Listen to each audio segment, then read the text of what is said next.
Loss, अगर आपने weight loss करना है तो उसके लिए किस तरह की कार्डियो एक्सरसाइज आपको करनी चाहिए। तो उसके लिए हमारे साथ उज़ैर अतीक मौजूद हैं जो कि फ़िटनेस ट्रेनर हैं, उनसे बात करते हैं। उज़ैर, आपको वेलकम कहते हैं जागो लाहौर में। How are you? अस्सलाम जी, अल्लाह का शुक्र, आप सुनाएं। वालेकुम अस्सलाम, मैं भी ठीक ठाक हूँ। आज हम बेस्ट कार्डियो एक्सरसाइज के हवाले से उज़ैर बात करने वाले हैं। मुझे बताइए कि क्या सिर्फ कार्डियो करने से, खाली कार्डियो करने से वज़न कम होता है कि नहीं होता? देखिए मुनीबा, फ़र्क तो पड़ता है ऑफ कोर्स। अच्छा। कार्डियो वस्कुलर की वर्कआउट जो बेसिकली होते हैं वो फोकस तो कार्डियो बेस्ड ही होते हैं, बट अगर आप खाली अपना वेट लॉस की तरफ जर्नी जा रहे हैं और आप कह रहे हैं कि मैंने अपना सिर्फ वजन कम करना है और कोई आपका गोल नहीं है कि स्ट्रेंथनिंग की तरफ जाना है या आपने और मसल गेन करना है, सो ऑफ कोर्स खाली कार्डियो करने से आपका वेट ड्रॉप करेगा, बट उसके साथ बहुत ज़रूरी है कि आपका डाइट भी बड़ा मतवाज़न किस्म का हो। अच्छा। ऐसा नहीं हो सकता कि आप खाली कार्डियो करते रहें और डाइट आपकी वही रहे जो एक नॉर्मल डाइट चल रही है जिसमें आप ऑलरेडी वेट गेन कर रहे थे। सो ऐसा नहीं होता। और कार्डियो में भी बहुत इंपॉर्टेंट चीज़ ये आपने ख्याल रखनी है कि खाली वॉक नहीं, it should be kind of a brisk walk. अच्छा, थोड़ा सा फिर लिस्ट भी कर दें कि कार्डियो में कौन कौन सी एक्सरसाइज आ जाती है। अच्छा, कार्डियो में देखें जितनी भी बॉडी वेट ट्रेनिंग है सारी उसमें कार्डियो फॉलो करनी। आप अगर जिम में कार्डियो कर रहे हैं तो वहाँ पे तो आपके पास ट्रेडमिल भी अवेलेबल है, रोइंग मशीन भी अवेलेबल है, एलिप्टिकल में आपके पास क्रॉस ट्रेनर अवेलेबल है, आपके पास रिकम्बेंट बाइक अवेलेबल होती है, आप साइकिलिंग भी कर सकते हैं। ये सब कार्डियो में आ जाते हैं, ठीक है। और दूसरा, अगर आप नॉर्मल बॉडी वेट कार्डियो में कर रहे हैं तो उसमें फिर आपके पास ऑप्शन आ जाती है रोप के साथ, जंपिंग रोप्स होती हैं, माउंटेन क्लाइंबर्स होते हैं, आपके स्क्वाट सिंपल होते हैं, वो भी कर सकते हैं। ये सब बॉडी वेट ट्रेनिंग भी कार्डियो में आ सकती हैं। तो इट डिपेंड्स कि आपके नॉर्मली हमारे यहाँ लोगों का ट्रेंड ये होता है कि जितनी भी एक्सरसाइज हम जिम में करते हैं वो मशीन बेस्ड जो होती है, जिससे हम ट्रेडमिल को नॉर्मली ज़्यादा, because very familiar name with everyone, हमें लगता है वही कार्डियो है। हाँ, और घरों में भी लोगों के पास होता है तो लोग समझते हैं कि बस वही जो है वो सिंपल कार्डियो, लेकिन कार्डियो की बहुत सी फॉर्म है। बट अगर आप सिंपल कुछ भी जिम नहीं कर रहे, आप सिंपल एक हाउसवाइफ हैं या आपके पास टाइम नहीं है, तो आप अगर वॉक पे जा रहे हैं तो प्रेफरेंस वो भी कार्डियो में ही काउंट होगा। अगर आप वॉक कर रही हैं, रनिंग कर रही हैं, that also comes into cardio. लेकिन वो वॉक भी जैसे आपने कहा कि खाली वॉक नहीं करनी है, ब्रिस्क वॉक। हाँ, देखें ब्रिस्क वॉक में ये होता है कि आपका कैलोरी बर्न ज्यादा होता है, आपको रिजल्ट अच्छे मिलेंगे। खाली वॉक में आपकी बर्निंग उस तरह से नहीं होगी। दूसरा ये कि ऑफ कोर्स अगर आपका गोल जो है उसमें कितनी इंथुजियाज्म आप दिखा रहे हैं वो बहुत इंपॉर्टेंट है। वॉक तो हम नॉर्मली भी कर रहे होते हैं जिसमें हम स्टेप काउंट कहते हैं, तो वो स्टेप काउंट तो उसमें आ जाता है, लेकिन कुछ पाने के लिए फिर आपको एक्स्ट्रा एफर्ट करनी पड़ती है ना, तो वो एक्स्ट्रा एफर्ट होती है कि आप ब्रिस्क वॉक करें। अगर आपका उसमें हाई रेट जाता है ऊपर, लेट्स से कुछ लोगों का मसला होता है कि उनकी पल्पिटेशन बहुत हाई हो जाती है, दैट्स फाइन। आप ब्रिस्क वॉक करते करते अपना को थोड़ा सा रेस्ट दें, नॉर्मल वॉक पे आ जाएं, आधा पौना मिनट नॉर्मल वॉक करें, फिर ब्रिस्क वॉक की तरफ चले जाएं। और रनिंग का भी रूल यही है, जो लोग इवन मैराथन वगैरह की प्रैक्टिस करते हैं या रनिंग में अपने आप को प्रिपेयर करते हैं, उसका भी रूल यही होता है कि आप मुसलसल रनिंग में नहीं कर रहे होते। आप 1 मिनट रन करते हैं, 30 सेकंड का वॉक करके कूल डाउन करते हैं, फिर रन करते हैं, फिर कूल डाउन करते हैं। This is the way. ये वेरिएशन बहुत ज़रूरी होती है कि अगर आप रनिंग के लिए भी जा रहे हैं या फिर ब्रिस्क वॉक के लिए भी जा रहे हैं। अच्छा, एक तो ब्रिस्क वॉक में, उसके अलावा कौन सी ऐसी एक्सरसाइज हैं जो अगर हम सिर्फ एक भी करें तो हमारी कैलोरीज ज़्यादा बर्न होती हैं? देखिए, ज़्यादा कैलोरी बर्न करने के लिए तो मैंने जिस तरह कहा ना कि जितनी भी बॉडी वेट ट्रेनिंग है वो आपको बहुत हेल्प करती हैं। जिस तरह अगर आप एग्जांपल लें, अब आप माउंटेन क्लाइंबर्स कर रहे हैं, वो अगर आप 100 कर रहे हैं, आप स्टार्ट करने के अपने एक पॉइंट को लेके स्टार्ट करना है। मैं ये नहीं कह रहा कि बंदा 100 से स्टार्ट करे, आप 20 से स्टार्ट करें, उसको ग्रेजुअली इंक्रीज करें, अपने मोमेंटम को ऊपर लेके जाएं, और वो ग्रेजुअली इंक्रीज तभी होगा जब आप अपने आप को कंसिस्टेंसी के अंदर रखेंगे। अगर डिसिप्लिन नहीं है तो डेफिनेटली फिर आपको प्रॉब्लम होगी कि वो करने में भी। सो इस पर अगर आप ओवरऑल देखा जाए जिम के पॉइंट ऑफ व्यू से, तो मेरा ख्याल है जो ट्रेडमिल के ऊपर रनिंग होती है ना, सबसे ज़्यादा कैलोरी वो बर्न करती है। So the most fastest way to burn calories that is running. वो ट्रेडमिल के ऊपर। अगर ट्रेडमिल के ऊपर आप वॉक कर रहे हैं, जैसा नॉर्मली आप लोगों को देखती हैं जिम में वॉक कर रहे होते हैं और साथ साथ मोबाइल फोन यूज कर रहे हैं, it's of no use to be honest. अगर आपने फोकस्ड रह के अपने आप को बर्न करना है और चाहते हैं कि मैं रिजल्ट लेके जाऊं और जिम में मेरा जो 40-45 मिनट का टाइम है वो जस्टिफाइड हो, तो गो फॉर रनिंग। ठीक है, और वो भी आप ट्रेडमिल के ऊपर, लेकिन उसके भी तो मोड होते हैं ना, तो कौन से मोड पर कितना करना है, कितनी स्पीड होनी चाहिए जिससे कैलोरीज ज़्यादा बर्न होंगी?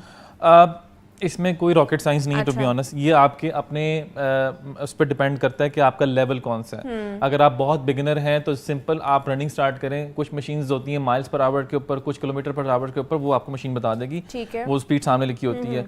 आप रनिंग स्टार्ट करते हैं तो कुछ लोग जो हैं वो 5.56 पे जाके भी किलोमीटर पर आवर पर रनिंग स्टार्ट कर सकते हैं, और अगर आप ज़्यादा ग्रेजुअली अपने आप को उस मोमेंटम में लेकर आएंगे तो आप आगे बढ़ सकते हैं। उसमें कोई हार्ड एंड फास्ट रूल नहीं है कि जी इतनी रनिंग पे करनी है। हाँ, आप लोगों ने कुछ लोगों को देखा होगा कि वो इंक्लाइन पे जाके रनिंग करते हैं। अब टेक्निकली इस पर कैलोरीज बर्न तो ज़्यादा होती हैं इंक्लाइन पे, लेकिन उसके जो नुकसानात हैं वो साइड पे हैं। मतलब देखें, अगर आप इंक्लाइंड मोड में जाते हैं तो उसमें आपका सबसे ज़्यादा लोड आपके स्पाइन पर आता है, विच इज़ नॉट गुड। अगर आप बिल्कुल नॉर्मल लेमैन हैं और आप एथलीट नहीं हैं, फिर तो वो आपके लिए रिकमेंडेड नहीं है। और लोग ज़्यादा कैलोरी बर्न करने के लिए इस आड़ में कि जी हमने ज़्यादा जल्दी वेट लॉस करना है, वो इंक्लाइन पे लेते हैं 7-8 इंक्लाइन पे। आपने देखा अक्सर ट्रेडमिल्स की मशीन बिल्कुल ऐसे हुई होती है, तो वो स्टीपनेस ज़्यादा आपको नुकसान करती है और आपके घुटनों पे बहुत जोर पड़ता है। और जब घुटनों पे जोर पड़ता है, डेफिनेटली नी और स्पाइन दो ऐसे आपके नाजुक जोड़ होते हैं जिनकी बाद में रिप्लेसमेंट नहीं होती। अगर एक दफ़ा इंजरी वहाँ पे आ जाए तो फिर वो आपके लाइफ लॉन्ग चलती है। सो ये बहुत इंपॉर्टेंट फैक्टर है कि अगर आप बिगिनर हैं और आपने भी नया नया वर्कआउट स्टार्ट किया है या जिम जाना शुरू किया है या भी वेट लॉस जर्नी शुरू की है, सो आप सिंपल किसी लेवल पे जाए बगैर कोई इंक्लाइन ना करें, स्ट्रेट ट्रेडमिल के ऊपर रनिंग स्टार्ट करें, ब्रिस्क वॉक से स्टार्ट करें, उसको राधा रनिंग में कन्वर्ट करें। ठीक है। देयर इज नो नीड कि आप अपने आप को स्टीप में लेके जाके इंक्लाइंड मोड में करें, बिकॉज लोगों को देखा देखी, बिकॉज जो लोग देखते हैं वो लोग एथलीट होते हैं, तो फॉलो उसको करें जो आपके बॉडी लेवल के मुताबिक हो। सही है कि आप हर जो इर्द गिर्द लोग कर रहे होते हैं वो आपके लिए नहीं होती है, ये भी देख लिया करें। अच्छा, दूसरा, क्या देर तक कार्डियो एक्सरसाइज करने से हमारा मसल लॉस होने का भी खतरा होता है? बिल्कुल, ये भी एक बहुत बड़ी मिथ बनी थी। लोग अक्सर देखा होगा कि ट्रेडमिल के ऊपर जब चढ़ते हैं तो 40-45 मिनट घंटा सिर्फ एक ही करती रहती है चीज। वो स्वेट, वो समझते हैं कि स्वेटिंग हो रही है और हमारा बड़ा वेट लॉस हो रहा है और वो बड़ा इसको एंजॉय करते हैं कि बड़ा हमने मार्का अचीव कर लिया, बट ऐसा होता नहीं है। वैसे भी आपको पता है कि excess of everything is bad. तो जो कार्डियो अगर आप टू मच कर रहे हैं, उसका अल्टीमेटली जो आपका रिवर्स इंपैक्ट होता है वो आपके मसल लॉस में होता है। तो बॉडी से वेट लॉस तो आपको नजर आ जाएगा, लेकिन अगर बॉडी से मसल लॉस हो रहा है, that is negative sign. It shouldn't be lost, because आपका मसल ही आपका कोर एलिमेंट होता है जिसने आपकी बोन को इंटैक्ट रखना है और आपको स्ट्रेंथ देनी है। तो आप टू मच कार्डियो करेंगे तो मसल लॉस हो जाएगा और आपको वीकनेस फील हो जाएगी। सो लोगों का आपने अक्सर देखोगे जो बहुत अपना वेट लॉस जर्नी से गुजरते हैं, वो टू मच कार्डियो करते हैं, उनकी जिस्म ढलका ढलका होता है। उसमें ये होता है कि बिकॉज आपका फैट लेवल सिर्फ नजर आ रहा होता है, मसल बॉडी में होता ही नहीं है। और मसल ही एक्चुअली आपको जो टाइटनिंग देता है ना बॉडी में, वो मसल होता है बेसिकली। सही है। और ये मतलब मैक्सिमम कितनी देर हम कर सकते हैं अगर हमने कार्डियो करनी होती है, तो वो कितनी देर करनी है? जब जैसे 45 एक घंटा 1.5 घंटा लोग कर रहे रहते हैं एक ही कार्डियो की मशीन के ऊपर चढ़े हुए हैं, मैक्सिमम कितना टाइम देना चाहिए? 20 मिनट्स मैक्स। और 20 को भी आप स्प्लिट कर लेंगे, 10 मिनट वर्कआउट से पहले, 10 मिनट वर्कआउट के बाद, ये आपके प्रोग्राम का हिस्सा हो सकता है। But cardio shouldn't be more than 20 minutes. और ये आपको, मैं नहीं कह रहा, आप जितने भी अच्छे जिम्स जाएंगे वहाँ पे लिखा होता है कि cardio not more than 20 minutes. उन्होंने वहाँ पे बड़ा बड़ा डिस्प्ले किया होता है, और इसलिए बताने के लिए बिकॉज हमारे जितने पाकिस्तानी जिम है वहाँ पे प्रॉब्लम होती है, बिकॉज पीपल थिंक कि that is the only tool. वो कभी वेट ट्रेनिंग सेक्शन में जाते नहीं हैं, वो कभी एरोबिक्स वाले जुम्बा वाले सेक्शन में जाते नहीं, वो समझते हैं सिर्फ कार्डियो ही है और इसके अलावा जिम खत्म हो जाता है। सो ये बहुत इंपॉर्टेंट है कि अपने आपको स्प्लिट प्लान में जब आप करते हैं, सो इस तरह करें। या तो अगर आपको 10 मिनट्स का मार्जिन देके बिफोर एंड आफ्टर वर्कआउट कर लें, वो भी ठीक है। और अगर आपने सिर्फ शुरू में करना है और बॉडी को वार्म अप भी करना है, तो 20 मिनट से ज़्यादा, तो 20 मिनट से ज़्यादा नहीं करें, और वो भी 10 मिनट्स बिफोर वर्कआउट और आफ्टर वर्कआउट, ऐसे कर सकते हैं आप। चलें उज़ैर, फिर कुछ डेमो भी हमारे देखने वालों को, ऑडियंस को करके दिखा दें कि किस तरह की कार्डियो एक्सरसाइज वो घर पर परफॉर्म कर सकते हैं if they don't have any machine. हाँ, वेरी सिंपल है। देखें, अगर आप अपने घर पर हैं तो आप सिंपल स्टार्ट करें नी रेस के साथ। जितनी भी खवातीन हज़रात जो घर पे करते हैं, उसके लिए सिंपल तरीका है, आप अपने आप को सिर्फ ये, अब आप इसको हम स्टैटिक रनिंग भी कह सकते हैं और उसको हम नी रेस भी कह सकते हैं, ठीक है। और उसके बाद फिर आपने अगर ये करना, इसके आप रेपिटेशंस करें 15 से 20 और 3-3 सेट्स के कम से कम करें। उसके बाद आपने स्टार्ट करना है इस पोजीशन में आके, इसको टच टोस बोलते हैं। अब आपने इसमें बेंडिंग कितनी होगी वो आपकी फ्लेक्सिबिलिटी और मोबिलिटी पे डिफाइन करता है, बट अगर आप बिल्कुल बिगिनर हैं तो इतना तो कम से कम आप बेंड कर लेंगे, और आपने सिर्फ टो तक जाना है, वापस आना है, उसको टच करना है। इसकी भी आपने रेपिटेशंस जो हैं वो 15 से 20 करनी है, यानी कि 10-10 दोनों साइडों पे, और इसके कम से कम 3 से 4 सेट करें, ठीक है। इसके बाद बड़ा अच्छा वर्कआउट है जो कि हमारा बैली फैट में बड़ा हेल्प आउट करता है, वो हमारा है माउंटेन क्लाइंबर्स।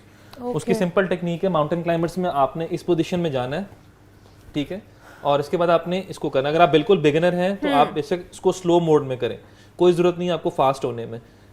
और अगर आप इसमें थोड़ी सी महारत हासिल कर लेते हैं, फिर इसको आप तेज कर सकते हैं। ओके तो ये आपका लोअर एब्डोमिनल पे बहुत हेल्प आउट करता है। इसके बाद हमारे पास एक और जो है कार्डियो में, वो हमारा आता है एल्बो टू नी। आप बिहाइंड द नेक हाथ रख के इसको ऊपर करें और try to touch elbow with the knee like this. इसमें बहुत से लोगों को प्रॉब्लम होती है कि उनका हाथ यहाँ तक पहुँच नहीं पाता और वो सर को बहुत झुकाते हैं, फिर that is wrong. Okay so कोशिश करें कि जहाँ तक आपकी नी सपोर्ट करती है वहाँ तक लाएं और एल्बो को जितना क्लोज कर सकते हैं करें, ठीक है। सो इसमें भी आप 10 रेपिटेशंस अगर ईच साइड पे करते हैं और 3 से 4 सेट करते हैं, that is really helpful for the cardio point of view और आपको बहुत हेल्प आउट करेगा। ठीक है, ये आप घर पे इजीली कर सकते हैं। और ये कितनी कितनी देर करनी है और कार्डियो एक्सरसाइज कितनी, मतलब हफ्ते में कितने दिन कर सकते हैं?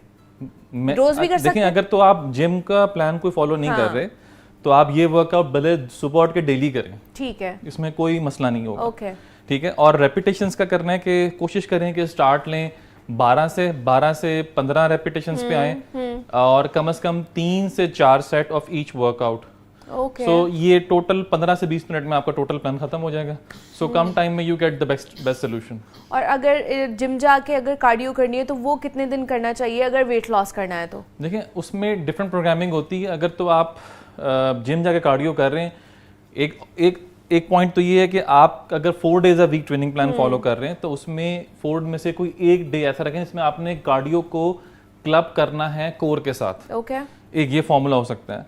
अदरवाइज अगर आप वैसे वेट लॉस जर्नी के ऊपर हैं और आपने डेली अगर 4 डेज या 5 डेज अगर आप जिम हिट कर रहे हैं अपना, सो उसमें you can do cardio 20 minutes every day, ठीक है, उसमें कोई मसला नहीं है। अब रोजाना कार्डियो उसमें ऐड कर सकते हैं अपने प्रोग्राम में और कोशिश करें कि आप उसको बिफोर द वर्कआउट कर लें। तो एक तो बॉडी भी आपकी वार्म अप हो जाएगी, पहली बात ये, और दूसरा ये कि आपको थोड़ी सी एनर्जी मिल जाएगी। तो दूसरा ये सारे पैरामीटर्स को देखते हुए आप उसमें कर सकते हैं।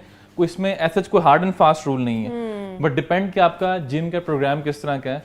और अगेन लोगों में ये बात बताना बहुत ज़रूरी है कि weight loss is not only about कि आप जिम करेंगे, ठीक है, साथ साथ जब तक अपनी डाइट को मॉनिटर नहीं करेंगे आपको रिजल्ट उस तरह के नहीं आएंगे। सो बहुत ज़रूरी है कि आप दोनों चीज़ों को साइमल्टेनियसली लेके चलें। वेट लॉस जर्नी पे अगर आप हैं तो आपकी diet should be very much calorie controlled. सही है कि डाइट भी अच्छी होनी चाहिए और डाइट भी कंट्रोल्ड होनी चाहिए, देन जाके आपको जो डिज़ायर्ड रिजल्ट्स होते हैं वो मिलेंगे। और ज़हर हमारे साथ ही मौजूद है, ब्रेक लेते हैं, मिलते हैं इस ब्रेक के बाद।